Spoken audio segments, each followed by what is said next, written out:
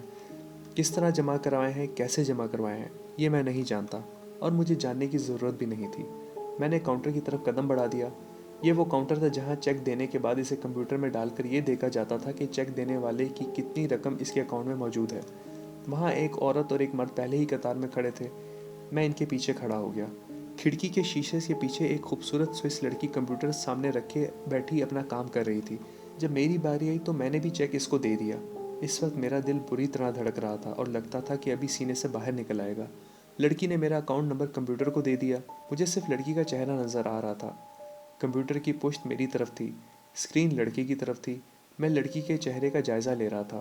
اچانک لڑکی کے چہرے پر ایک انجانا سا تاثر ابھرا. اس نے نظریں اٹھا کر میری طرف دیکھا. وہ میرا اور میرے معمولی قسم کے لباس کا شاید جائزہ لے رہی تھی. میں سمجھ گیا کہ کھیل ختم ہو گیا. میرا جھوٹ کا پول کھل گیا اور فرعون کی روح نے صرف چیک بک دے کر میرے ساتھ عبرتناک مذاق کیا ہے. بس ابھی یہ لڑکی سیکیورٹی گارڈ کو بلائے گی اور مجھے اس کے حوالے کر دے گی. لڑکی کے چہرے پر ایک مسکراہٹ نمودار ہوئی اور اس نے بڑے شائستہ لہجے میں مجھ سے پوچھا کہ میں رقم $100 کے نوٹوں کی شکل میں لینا پسند کروں گا یا $20 کے نوٹوں کی شکل میں. میں نے یوں ہی کہہ دیا کہ $100 کی شکل میں پلیز. لڑکی نے مجھے $100 کے 10 نوٹ دیے تو میں نے انگریزی میں پوچھ ہی لیا کہ اس وقت میرے اکاؤنٹ میں کل کتنی رقم ہے. لڑکی نے فوراً کمپیوٹر پر ٹک ٹک کی اور ایک چٹ پر رقم لکھ کر چٹ میرے حوالے کر دی. میں نے کھڑکی سے ہٹ کر چٹ کو پڑھا. میرے خدا, سوئس نیشنل بینک میں اس وقت میرے نام سے کروڑوں پاؤنڈ اور ڈالرز جمع تھے. میرے پاؤں زمین پر نہیں لگتے تھے. میں نے سب سے پہلے کام یہ کیا کہ درمیانے درجے کے ہوٹل سے اٹھ کر اعلیٰ درجے کے ہوٹل میں سنگل بیڈ روم کا سویٹ کرائے پر لے لیا. اس کے بعد اچھے ریڈی میڈ کپڑے وغیرہ خریدے. دوپہر کو ہوٹل کے ڈائننگ روم میں بیٹھ کر لنچ کیا اور کمرے میں آ کر لیٹ گیا. خوشی کی وجہ سے نیند غائب ہو گئی تھی. میں نے کمرے میں جا کر کافی منگوائی اور اس اہم مسئلے پر غور کرنے لگا کہ اب مجھے کیا کرنا ہے. سب سے پہلے تو میں نے یہ فیصلہ کیا کہ اپنی زندگی کے اس حیرت انگیز انقلاب کا ذکر کسی سے نہیں کروں گا. اپنے دوست گائیڈ کو بھی نہیں بتاؤں گا. امارا کا خیال آیا تو اس کے بارے میں بھی میری نیت بدل گئی تھی. میں نے فیصلہ کر لیا تھا کہ اس سے بھی ملنے کی اب کوئی ضرورت نہیں ہے. میں نے اپنی زندگی خطرے میں ڈال کر یہ دولت حاصل کی ہے. اس پر سوائے میرے اور کسی کا حق نہیں ہے. دوسرا, مجھے یہ بھی ڈر تھا کہ ان لوگوں کی زبان سے اگر کوئی بات آگے نکل گئی تو بات پھیل جائے گی اور ممکن ہے پولیس مجھے حراست میں لے لے کہ میں نے فرعون کی روح سے جو دولت حاصل کی ہے اس پر حکومت مصر کا زیادہ حق ہے اور مجھ سے ساری دولت چھین لی جائے گی. ایک دن اور ایک رات اسکندریہ میں ٹھہرنے کے بعد میں قاہرہ واپس آ گیا. میں YMCA والے ہوٹل میں بالکل نہ گیا. میرا وہاں کوئی سامان وغیرہ بھی نہیں تھا. سامان ہوتا بھی تو مجھے اب اس گھٹیا قسم کی تنگ و تاریک کوٹری سے کوئی سروکار نہیں تھا. اب میں قاہرہ میں بھی زیادہ دیر قیام نہیں کرنا چاہتا تھا.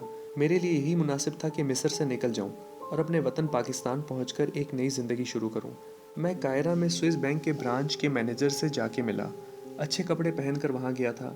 مینیجر سے کہہ کر میں نے 50 لاکھ برطانوی پاؤنڈ اور 50 لاکھ امریکی ڈالرز کی رقم ایک ایسے انگریزی بینک میں جمع کرا دی تھی جس کی شاخیں تمام ممالک میں موجود تھیں. ایسا میں نے اس وجہ سے کیا تھا کہ پاکستان میں واپس جا کر میں بینک سے مطلوبہ رقم نکلوا سکوں. پاسپورٹ میرے پاس موجود تھا. قاہرہ میں میرے قیام کا اب کوئی مقصد نہیں رہا تھا. چنانچہ میں نے پہلی فرصت میں PIA کی فلائٹ میں جو نیو یارک سے قاہرہ ہوتے ہوئے کراچی اور آگے بینکاک جاتی تھی ایک سیٹ بک کروا لی اور خاموشی سے رات کے وقت طیارے میں سوار ہو کر پاکستان کی طرف پرواز کر گیا. میرے اپنے شہر میں میرا نہ کوئی رشتہ دار تھا نہ دوست یار تھا. میں خود کسی واقف کار سے بھی نہیں ملنا چاہتا تھا. میں کراچی ہی میں ایک ہوٹل میں ٹھہر گیا. میرا ارادہ تھا کہ کراچی میں ساحل سمندر کے کسی دور مقام پر کوئی چھوٹا سا بنگلہ بنوا کر باقی زندگی عیش و آرام سے بسر کروں. ملک کی سیر کروں گا اور زندگی کا حقیقی معنوں میں لطف اٹھاؤں گا. اپنے آبائی شہر سے میں نے بالکل قطع تعلق کر لیا تھا. دولت کی میرے پاس کوئی کمی نہیں تھی. سمندر کے کنارے کلفٹن کے ساحل پر دور ایک پرسکون جگہ پر کسی سیٹ نے چھوٹا سا بنگلہ بنوایا تھا. اب وہ اسے فروخت کرنا چاہتا تھا.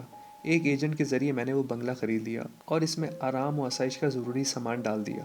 میں نے وہاں رہنا شروع کر دیا. میں نے اپنے آپ کو ایک فرضی امریکی آئل کمپنی کا شیئر ہولڈر ظاہر کیا ہوا تھا. میں نے بڑے محتاط انداز میں اونچی سوسائٹی میں میل جول پیدا کر لیا. میرے پاس بے شمار دولت تھی. اونچی سوسائٹی میں مجھے بہت جلد عزت کی نگاہ سے دیکھا جانے لگا. میں غیر شادی شدہ تھا. چنانچہ کئی امیر کبیر گھرانوں سے میرے لیے رشتے آنا شروع ہو گئے. لیکن میں نے مشہور کر دیا کہ میں شادی کے خلاف ہوں اور غیر شادی شدہ رہ کر ہی ساری زندگی بسر کرنا چاہتا ہوں. میں جوان تھا, خوش شکل تھا اور دولت مند بھی تھا. مغرب زدہ آزاد خواتین میری دولت کے لالچ میں میرے آگے پیچھے پھرنے لگیں.